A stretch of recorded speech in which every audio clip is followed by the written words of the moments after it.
Hello everyone, आप सबका वांगशन bubble में फिर से एक बार बहुत बहुत बहुत स्वागत है। चलिए हमारी नई कहानी हाफ मून थीफ के फर्स्ट पार्ट को शुरू करते हैं। कहानी की शुरुआत में हमें दिखाया जाता है 17 साल का ईबो, 23 साल का हाइक्वान और 42 साल का जेम्स वांग तीनों डिनर कर रहे थे। तभी जेम्स वांग जोर से हंसने लगा। इसे देखकर ईबो और हाइक्वान दोनों ही नर्वस हो गए, क्योंकि उन दोनों को आदत थी जब भी कभी जेम्स वांग खुश होता है इसका मतलब कुछ ना कुछ बुरा होने वाला है। दोनों खाते खाते रुक गए और अपने पिता की तरफ देखने लगे, जैसे कि वो उनसे उम्मीद कर रहे हो कि वो आगे की बात बोले। जेम्स ने हंसते हुए कहा, गुड न्यूज़ है, 3 हफ्ते में हाइक्वान की शादी है। क्या, इतनी जल्दी? आप तो जानते हैं जोई पहले पढ़ाई खत्म करना चाहती है। हाइक्वान ने एक एक शब्द बहुत ही सावधानी से कहा। ऐसा नहीं था कि वो खुश नहीं था। जोई को वो पिछले 6 सालों से डेट कर रहा था। बस वो बहुत ज़्यादा सरप्राइज था कि उसके डैड अचानक से मान कैसे गए। उस लड़की को भूल जाओ, बेहतर होगा कि तुम उससे ब्रेकअप कर लो, क्योंकि मैंने पहले से ही तुम्हारे लिए एक बहुत ही खूबसूरत और अमीर ब्राइड ढूंढ ली है। या फिर ऐसे कहो कि उसने तुम्हें ढूंढ लिया है। कहते हुए जेम्स फिर से एक बार जोर से हंसने लगा। क्या? ईबो और हाइक्वान एक साथ चिल्लाए। तुमने सही सुना, यांगजी तुम्हारी ब्राइड बनेगी। तुम पहले ही उससे 3 बार मिल चुके हो। वो यांग लुफेंग की इकलौती बेटी है, साथ ही फेमस 5 स्टार रेस्टोरेंट टेस्टी और ड्रीम की इकलौती मालकिन। उनका बिजनेस न सिर्फ चाइना में बल्कि अमेरिका में भी फैला है। सच कहूँ तो वो हमसे भी ज़्यादा अमीर है। यांगजी ने तुम्हें पहली नज़र में ही पसंद कर लिया था और अब उसके डैड ने शादी की बात चलाई है, और इतने अच्छे रिश्ते को ठुकराने की कोई ठोस वजह मेरे पास नहीं है, इसलिए मैंने हाँ कह दिया। बेहतर होगा कि तुम भी जोई से ब्रेकअप करके इस शादी के लिए तैयार हो जाओ। 3 हफ्ते बाद तुम्हारी शादी होगी।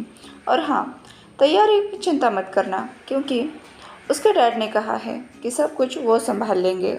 लेकिन डैड, मैं उससे शादी नहीं कर सकता। आप जानते हो मैं जोई से कितना प्यार करता हूँ। फिर मैं यांगजी से शादी क्यों करूँगा?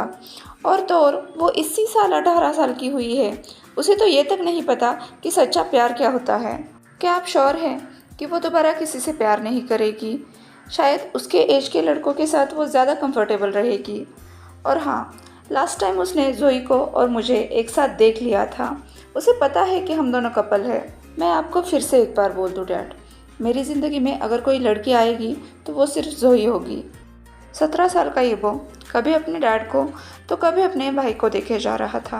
हाइक्वान, जो हमेशा ही शांत रहता था, आज वो चिल्ला रहा था। लेकिन उसका चिल्लाना भी जायज़ था।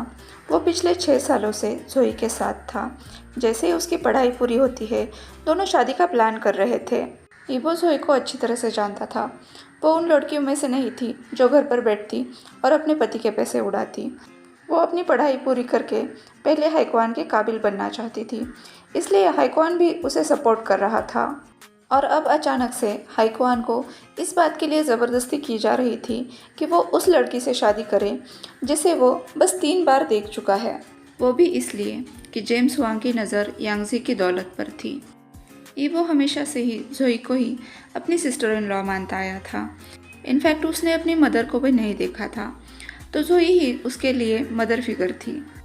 लेकिन अब सिचुएशन ऐसी थी कि जोई और हाइक्वान की शादी कभी हो ही नहीं पाती। ईबो हाइक्वान की मदद तो करना चाहता था, लेकिन उसे समझ नहीं आ रहा था कि वो करे तो क्या करे। वांग हाइक्वान, मुझे तुम्हारी जोई से कोई लेना देना नहीं है। तुम यांगजी से शादी कर रहे हो और ये बात फाइनल है। तुम्हें पता भी है कि वो कितनी रिच है। और रहा सवाल जोई का, तो या तो तुम मुझसे खुद ब्रेकअप कर लो या फिर मैं मदद कर दूंगा। लेकिन याद रखना, अगर मैंने मदद की तो जोई को रिकवर होने में काफ़ी देर लगेगी। ईबो बहुत ज़्यादा चिढ़ गया था। वो ज़ोर से चिल्लाना चाहता था, लेकिन उसके मुंह खोलने से पहले ही उसने अपने हाथ पर अपने भाई का हाथ पाया, जो सिर हिलाकर उसे उठने से मना कर रहा था। और हाइक्वान बिल्कुल सही था, क्योंकि अगर जेम्स वांग नाराज़ हो जाता तो वो अपना सारा गुस्सा ईबो पर निकालता, चाहे परिस्थिति कितनी भी बुरी क्यों ना हो। हाइक्वान हमेशा से ही ईबो के लिए एक एंजल से कम नहीं रहा। अब भी उसकी खुद की ज़िंदगी दांव पर लगी हुई थी, लेकिन फिर भी वो ईबो को प्रोटेक्ट कर रहा था। उसके चेहरे पर हार साफ दिखाई दे रही थी, जिसने अपने पिता की मर्जी रखने के लिए यांगजी से शादी करने का डिसाइड कर लिया था, क्योंकि वो जोई को हर हाल में प्रोटेक्ट करना चाहता था। दोनों भाई बहुत अच्छी तरह से जानते थे, अगर जेम्स वांग ने कुछ पाने की ठान ली है तो वो हर हाल में उसे पाकर ही रहेगा, चाहे उससे किसी को भी दर्द क्यों ना हो, उसके खुद के बेटों को भी। एग्जैक्टली 3 हफ्तों के बाद यांगजी और हाइक्वान की शादी हो गई। यांगजी तो अपने पहले प्यार को पाकर बहुत ही ज़्यादा खुश थी, लेकिन हाइक्वान के चेहरे पर बिल्कुल भी खुशी नहीं थी। ईबो उसका दर्द बहुत अच्छी तरह से समझ रहा था। 1 हफ्ते पहले ही हाइक्वान ने जोई को बताया था कि उसकी शादी होने जा रही है। जोई को इस बात से बहुत बड़ा सदमा लगा था। वो लगातार रोए जा रही थी। उसे भी पता था जेम्स वांग किस तरह का आदमी है, लालची और इमोशनलेस। उसे पता था हाइक्वान ने यह निर्णय क्यों लिया, क्योंकि वो हर हाल में उसे प्रोटेक्ट कर रहा था। उसके आसपास के सभी लोग उसे हाइक्वान की शादी पर जाने के लिए मना कर रहे थे, लेकिन जेम्स वांग ने न सिर्फ उसे इनविटेशन भेजा, बल्कि उसके खास आदमी फेंग मिंगजिन को खास जोई को लाने के लिए भेज दिया। जब हाइक्वान ने जोई को फर्स्ट रो में उसके पिता के साथ बैठे देखा तो उसे बहुत बड़ा झटका लगा, लेकिन उसे समझ आ रहा था कि ये जोई की चॉइस नहीं है। वो बहुत कोशिश कर रहा था कि वो किसी तरह से जोई के आंसुओं को नज़रअंदाज करे, खासकर तब जब उसने और यांगजी ने जन्म जन्म तक साथ रहने की कसम खाई। जब दोनों का किस करने का वक्त आया तब जोई और नहीं सह पाई और वो वहाँ से उठकर भाग खड़ी हुई। ईबो ने जेम्स वांग की तरफ गौर से देखा, जिसके चेहरे पर एक ईविल ग्रीन थी। उस दिन के बाद जेम्स वांग ईबो की नज़र में पूरी तरह से उतर गया। शादी के तुरंत बाद हाइक्वान और यांगजी हनीमून के लिए इटली चले गए। जैसे ही उनकी वाइट लिमोजिन वहाँ से चली गई, ईबो ने देखा उसके फादर और यांगजी के फादर हाथ मिला रहे हैं, साथ में कुछ पेपर्स भी एक्सचेंज कर रहे हैं। जेम्स वांग ने अपने बड़े बेटे पर जो दाव खेला था, उससे उसका हर साल 15 बिलियन युआन का फ़ायदा होने वाला था। अब से जेम्स वांग का होटल हेवेंस पैलेस और यांग लू फेंग का रेस्टोरेंट टेस्ट योर ड्रीम साथ में काम करने वाले थे। तो उसने इस घटिया से कॉन्ट्रैक्ट के लिए अपने बेटे को ही बेच दिया। ये वो सोच रहा था। उसको बहुत डिस्गस्टिंग फील हो रहा था। वो सिर हिलाकर वहाँ से चला गया। उस दिन के बाद से हाइक्वान ने अपने फादर के साथ सभी रिश्ते तोड़ दिए। ईबो को ऐसा लग रहा था कि हाइक्वान शायद जेम्स वांग से नफरत करता होगा, लेकिन ऐसा नहीं था। हाइक्वान की ज़िंदगी में अब दूर दूर तक जेम्स वांग का कोई नामो निशान ही नहीं था, जैसे कि हाइक्वान की लाइफ से जेम्स वांग का एग्जिस्टेंस ही मिट गया हो। बस वो ईबो के कांटेक्ट में था हमेशा से ही। वजह भी थी जोई, जो हाइक्वान के शादी के वक्त 3 मंथ्स प्रेग्नेंट थी। तीनों छुप छुप कर मिला करते थे, क्योंकि हाइक्वान और जोई के लिए ईबो सबसे करीबी और भरोसेमंद व्यक्ति था। आज के लिए बस इतना ही। ये स्टोरी कुछ खास है क्योंकि ये किसी न किसी के पर्सपेक्टिव से दिखाई गई है। मतलब हर वक्त हमसे कोई ना कोई बात करते रहता है, जैसे ईबो, जान, हाइक्वान या फिर अदर कैरेक्टर्स।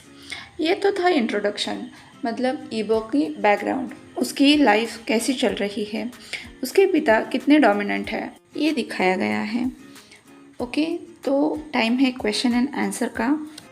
सबसे पहले मैं एक बात क्लियर कर देना चाहती हूँ कि डेस्टिनी फाइटर को मैंने कुछ जल्दी जल्दी में ख़त्म किया, ऐसे कुछ व्यूअर्स का कहना है।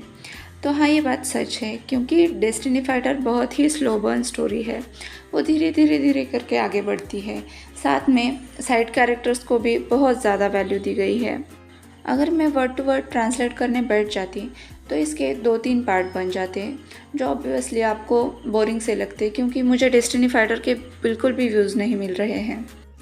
इसलिए मैं इसे डिसकंटिन्यू करने वाली थी, क्योंकि प्रिजनर और बाउंड टू यू के बाद जिस तरह से मेरे चैनल को ग्रोथ मिलनी चाहिए थी वो मिली नहीं। मतलब मेरे सब्सक्राइबर्स भी कम हो गए और व्यूज़ भी कम हो गए। हाँ, मैं जानती हूँ कि झांशियान और वांगई की स्टोरी बहुत ही ब्यूटीफुल है, स्लो बर्न है, लेकिन दोनों के बीच का रोमांस बहुत ही अलग और प्यारा है। इसलिए मैंने इसे कंटिन्यू किया, लेकिन इसका मुझे फ़ायदा कम नुकसान ही ज़्यादा हुआ है। साथ ही मेरी कुछ बहुत ही ब्यूटीफुल स्टोरीज़ थी जो लिटरली किसी और चैनल ने चुरा ली है, क्योंकि जिन्हें मैं एक्सप्लेन करने वाली हूँ उस लड़की ने उस स्टोरीज़ को ऑथर के परमिशन के बिना ही एक्सप्लेन करना शुरू कर दिया है। तो पहले तो मैं इस बात से डिसअपॉइंट थी कि डेस्टिनी फाइटर के व्यूज़ आ रहे थे, उस पर ये मैटर भी हो गया। सीधी सी बात है, फ्रस्ट्रेशन तो आनी ही थी। लेकिन फिर भी अंशिका ने मुझे परमिशन दी है कि मैं उसकी किसी भी स्टोरी को एक्सप्लेन कर सकती हूँ। मतलब मैं आई लव यू टू को एक्सप्लेन करने के बारे में सोच रही थी। अगर आपने पहले से ही वो पढ़ रखी है तो ठीक है, वरना मैं द हाफ मून थीफ के साथ साथ आई लव यू टू को भी एक्सप्लेन करना शुरू कर दूँगी। ओके, तो ये अल्टरनेट डेज पर होगी, मतलब एक दिन आई लव यू टू और एक दिन द हाफ मून थीफ। ये एक तरह से मेरे लिए रिलैक्सेशन भी होगा, क्योंकि हमेशा ही अंशिका की स्टोरी पढ़कर मुझे पता नहीं क्या बूस्ट मिल जाता है।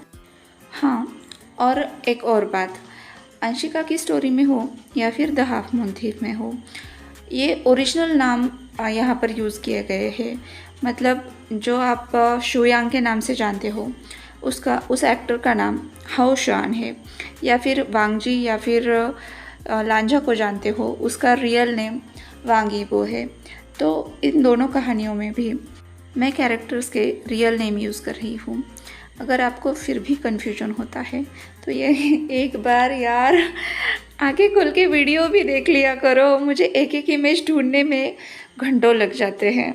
पता है कुछ लोग बस आवाज़ सुनना पसंद करते हैं, कई बार मैं भी ऐसा करती हूँ। लेकिन मैं वीडियो काफ़ी मेहनत से बनाती हूँ, वो इसीलिए क्योंकि आपको स्टोरी समझने में आसानी हो, कैरेक्टर्स के रियल नेम, इंटेंशंस और इमोशंस पता चले। ठीक है, मुझे नहीं लगता आज मैं कोई Q&A कर पाऊँगी, क्योंकि ये बहुत लंबी वीडियो हो गई है और स्टोरी टेलर ने काफ़ी बकवास भी कर ली है। तो आज के लिए बस करती हूँ, आपसे कल मिलती हूँ। तब तक के लिए अपना ख्याल रखिए। वीडियो पसंद आया हो तो लाइक, शेयर और कमेंट कर दीजिए।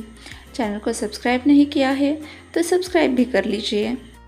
पता नहीं ये क्यों बोलते हैं, लेकिन सभी बोलते हैं, इसलिए मैं भी बोलती हूँ, क्योंकि मुझे पता है अगर आपको मेरी आवाज़ या फिर मेरी मेहनत पसंद आ रही है तो आप ज़रूर से सब्सक्राइब करोगे, और नहीं पसंद आ रही है तो नोटिफिकेशन मिलने के बाद भी मेरी वीडियो ओपन करके देखोगे भी नहीं।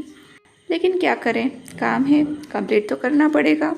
अब तो मेरे बच्चों को भी ये लाइन्स याद हो चुकी हैं, इसलिए हमारे घर में एक फ़नी सा रूल बन गया है, हम लोग एक दूसरे को गुड नाइट नहीं विश करते हैं, वांग शेन बबल में खुश रहिए ये कहते हैं। Thank you.